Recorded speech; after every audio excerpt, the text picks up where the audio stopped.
రజనీ ఈ మధ్య YSRCP party YouTube ఛానల్స్కి బాగా ఇంటర్వ్యూ ఇస్తున్నటువంటి ఒక స్టఫ్ ఇస్తున్నటువంటి మహిళ ఈ లాయర్ రజనీ. ఈ రజనీ అన్నీ నాకే తెలుసు, నన్ను మించిన వాళ్ళు ఎవరు లేరు, నాకు ఒక్క అవకాశం కానీ ఇస్తే జగన్మోహన్ రెడ్డి గారు కానీ ఒక్క అవకాశం కానీ ఇస్తే అసలు జగన్మోహన్ రెడ్డికి తెలియని విషయాలు కూడా నేను మాట్లాడగలుగుతాను అనుకునేటువంటి ఒక స్వయం ప్రకటిత మేధావి. నేను గతంలో కూడా చెప్పా, ఏ ఎండకు ఆ గొడుగు పట్టడం, ఎవరు డబ్బులు ఇస్తే వాడికి భజన చేయటం, రాజకీయాలలో దీన్ని రాజకీయ వ్యభిచారం అని కూడా అంటారు. ఇది ఒక టైప్ ఆఫ్ ఏమనాలి వీళ్ళని కూడా నేను మాట్లాడదలుచుకోవట్లేదు, పదాలు కూడా చాలా చండాలంగా ఉంటాయి. ఆమె నిన్న నాగరాజు తోటి ఒక ఇంటర్వ్యూ ఇచ్చింది. ఈ నాగరాజు ఎవరో అందరికీ తెలుసు, జగన్మోహన్ రెడ్డి గారి కోసం చాకీలేసేటువంటి ఒక పెద్ద వైఎస్ఆర్సీపీ పార్టీ పెయిడ్ ఆర్టిస్టు. ఆమె అంటుంది 2014 నుంచి 2019 వరకు లక్షల కోట్ల రూపాయలు అప్పులు చేసినా ఆయన రాజధాని ఖర్చు పెట్టింది 10,000 కోట్ల లోపే అని చెప్పి అంటుంది. ఫస్ట్ ఆఫ్ ఆల్ అమ్మ, నీకున్న జ్ఞానానికి మిడిమిడి జ్ఞానానికి కొద్దిగా మూసుకొని కొద్దిగా సబ్జెక్ట్ మీద ఫోకస్ చేయమ్మా. చంద్రబాబు నాయుడు గారు 2014 నుంచి 2019 వరకు ఆంధ్ర రాష్ట్రంలో ఆయన ఖర్చు పెట్టింది 1,20,000 కోట్లు. లక్షల కోట్లు ఖర్చు పెట్టలా. నీకు అదే మిడిమిడి జ్ఞానం తగ్గించుకో. ఊరికే ఏదో మీడియా ముందు నేను మాట్లాడాలి, నేను హైప్ వస్తుంది, నాకేదో పెద్ద తెలుసు అని చెప్పి ఆ రెయ్యింబగల ఆ కంపు కొట్టిన కోట్ అలాగే ఒంటి మీద ఉంచుకొని ఇప్పుకోకుండా ఈరోజు పొద్దున్నే 99లో ఉంటే సాయంత్రానికి ఇంకో ఛానల్లో, రాత్రికి ఓ ఛానల్లో, తర్వాత వైసీపీ సంబంధించినటువంటి వాళ్ళు కండక్ట్ చేసేటువంటి డెబిట్ షోస్లో ఇలా ఇవన్నీ డిఫరెంట్ అవర్స్లో పార్టిసిపేట్ చేస్తున్నావు. దేనికి పార్టిసిపేట్ చేస్తున్నావు? అసలు నీకేమైనా సబ్జెక్ట్ ఉందా, నాలెడ్జ్ ఉందా, ఏమన్నా ఉందా అని అంటే ఏం లేదు. జగన్మోహన్ రెడ్డి గారిని హైలైట్ చేయడమే మీ పని. ఒక మాట చెప్పాలంటే జగన్మోహన్ రెడ్డిని జాకీలేసి పైకి లేపటం కోసం నియమించబడినటువంటి కూలీలు మీరు. ఇప్పుడు 2014 నుంచి 2019 వరకు ఎన్ని లక్షల కోట్లు అప్పు చేశాడో క్లియర్గా ఉంది. రాష్ట్ర విభజన తర్వాత 1,14,000 కోట్ల రూపాయలు మనకి అప్పులు వస్తే చంద్రబాబు నాయుడు గారు 1,20,000 కోట్ల రూపాయలు, 2,34,000 కోట్లు చంద్రబాబు నాయుడు ప్రభుత్వం దిగిపోయినాటికి అయినటువంటి అప్పులు. ఈ అప్పుల్లోనే ఆయన 10,000 కోట్ల రూపాయలు రాజధాని కట్టాడు. అట్లాగే పోలవరానికి కేంద్ర ప్రభుత్వం ఇచ్చినా ఇవ్వకపోయినా రాష్ట్ర ప్రభుత్వ బడ్జెట్లో నుంచి ఆయన ఖర్చు పెట్టాడు. అట్లాగే 42,000 కిలోమీటర్లకు పైగా సీసీ రోడ్లు వేశారు. బ్రహ్మాండంగా రోడ్ కమ్ రైల్ కనెక్టివిటీస్ని పెంచాడు. అమరావతిలో కావాల్సినటువంటి మౌలిక వసతుల్ని కల్పించేటువంటి మార్గాల్లో సీడ్ యాక్సెస్ రోడ్లు అన్నిటికీ కూడా డిపిఆర్ రెడీ చేసి వర్క్ స్టార్ట్ చేశాడు. కర్మగాలి ఆంధ్రప్రదేశ్ ప్రజలు దౌర్భాగ్యం కళ్ళకు నెత్తిని పెట్టుకొని ఒక్క ఛాన్స్ ఇవ్వండి, మా నాన్న చనిపోయాడు, మా నాన్న మురిపిస్తాను, మా నాన్నని మళ్ళీ మీ కళ్ళ ముందు ప్రత్యక్షం చేస్తానని ఊరు వాడ కనిపించిన ప్రతి వాళ్ళ గడ్డం పట్టుకొని, కాళ్ళు పట్టుకొని, జుట్టు పట్టుకొని, ముద్దులు పెట్టుకొని బతికినాడితే ప్రజలు పిచ్చి బట్టి నెత్తిన శని బట్టి జగన్మోహన్ రెడ్డి గారిని గెలిపించారు.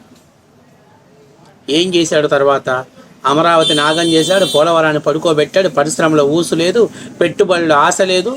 ఆంధ్రప్రదేశ్ని శకం ముగిసిపోయే విధంగా తయారు చేసి పడేశాడు. ఇక రాష్ట్ర ప్రభుత్వం మీద బడ్జెట్ పెంచే విధంగా ప్రజల మీద భారం మోపడానికి వాలంటీర్లు, సచివాలయ వ్యవస్థలు, రేషన్ షాపులు, మటన్ కొట్లు, చికెన్ కొట్లు అంటూ, బ్రాందీ షాపుల్లో ప్రభుత్వ జీతాలంటూ అడ్డగోళమైనటువంటి పనులని, జాబుల్ని కేటాయించి వాటిని రాష్ట్ర ప్రజల పన్నుల్లో నుంచి ఆ డబ్బులు తీసుకెళ్ళి వాళ్ళ వైసీపీ యొక్క కార్యకర్తలకి కేటాయించారు. ఇది అందరికీ తెలిసిన విషయమే.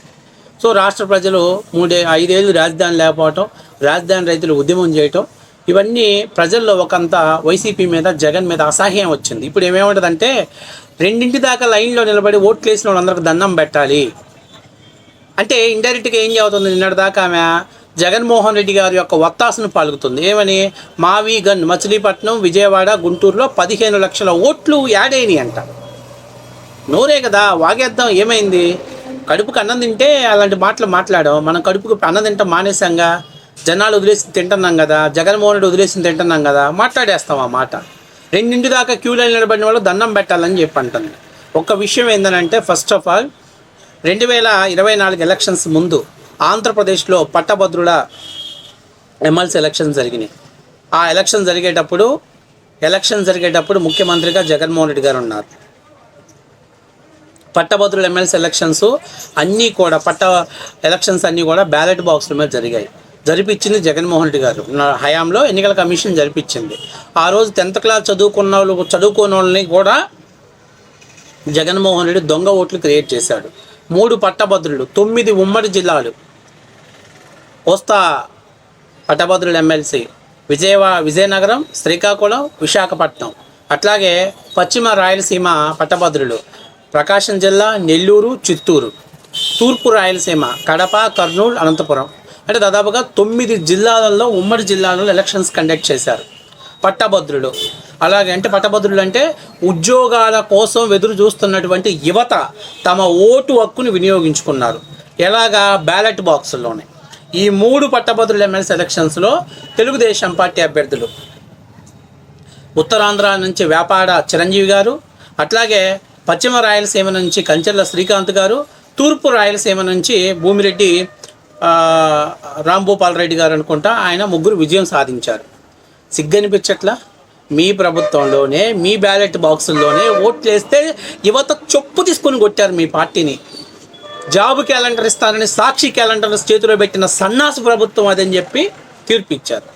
ఇంకా నువ్వు బ్యాలెట్ బాక్సుల గురించి వీటి గురించి మాట్లాడుతున్నావు. 2 వరకు క్యూ లైన్లో ఉన్న వాళ్ళ గురించి మాట్లాడుతున్నావు. ఇదేమి 2019లో ముందు కూడా ఎలక్షన్స్లో అప్పుడు అలాగే జరిగింది. ఆ రోజు చంద్రబాబు నాయుడు ఏ రోజు కూడా బ్యాలెట్ బాక్స్ గురించి మాట్లాడాల.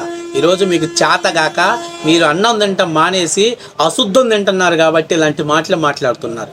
ఆ పట్టభద్రుల ఎమ్మెల్సీ 9 ఉమ్మడి జిల్లాలలో యువత తెలుగుదేశం పార్టీ రావాలి, తెలుగుదేశం పార్టీ వస్తేనే మా బతుకులు బాగుపడతాయని యువత మేనేటరీగా తీర్పు ఇచ్చేశారు.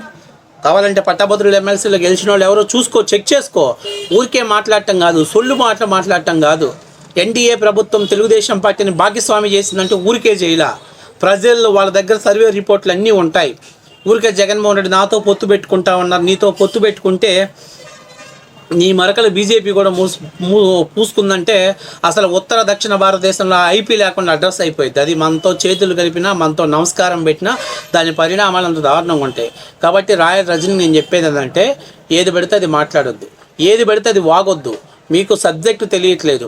నేను అడుగుతున్నది ఒకటి ఏంటంటే, మీకు దమ్ము ధైర్యం ఉంటే పట్టభద్రుల ఎమ్మెల్సీ ఎలక్షన్స్లో పార్టిసిపేట్ చేసిన యువత వైఎస్ఆర్ కాంగ్రెస్ పార్టీని ఓడించారా లేదా? 3 పట్టభద్రులు అంటే 9 ఉమ్మడి జిల్లాలలో యువత మేనేటరీగా తీర్పిచ్చారా లేదా? అధికార పార్టీ తాయిలాలకు తలగకుండానే గెలిపించారా లేదా?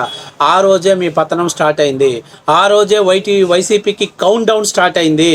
ఈరోజు కక్కలేక మింగలేక ఇట్లాంటి సొల్లు మాటలు చెప్పుకొని టైంపాస్ ఇలాంటి సొల్లు గాళ్ళని తీసుకొచ్చి మీడియా ఛానల్స్లో కూర్చొని మాట్లాడిస్తున్నారు.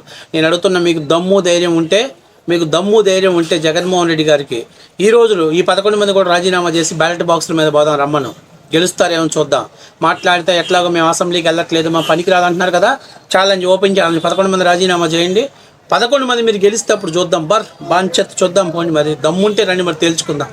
కాబట్టి నేను చెప్పేది ఏంటంటే, ఇలాంటి తప్పుడు కోతలు మాట్లాడితే నీకు ఫ్రేమ్ వస్తుందేమోనని చెప్పి ఆ నాగరాజు లాంటి వాళ్ళ ఛానల్స్కి వెళ్ళి మాట్లాడుతున్నావు. కానీ ఆత్మవిమర్శ చేసుకో. తెలుగుదేశం పార్టీ జగన్మోహన్ రెడ్డి గారికి నిజంగా కానీ చిత్తశుద్ధి ఉంటే ఆ రోజు 3 రాజధానుల కంటే ముందే మావి గారిని ఎందుకు ప్రతిపాదించలేకపోయాడు? ఇవాళ ఏపీ సిఆర్డీ గుండా దాదాపుగా మచిలీపట్నం దాకా టచ్ అయ్యే రాజధానికి మళ్ళీ పేర్లు మార్చి పెట్టండి.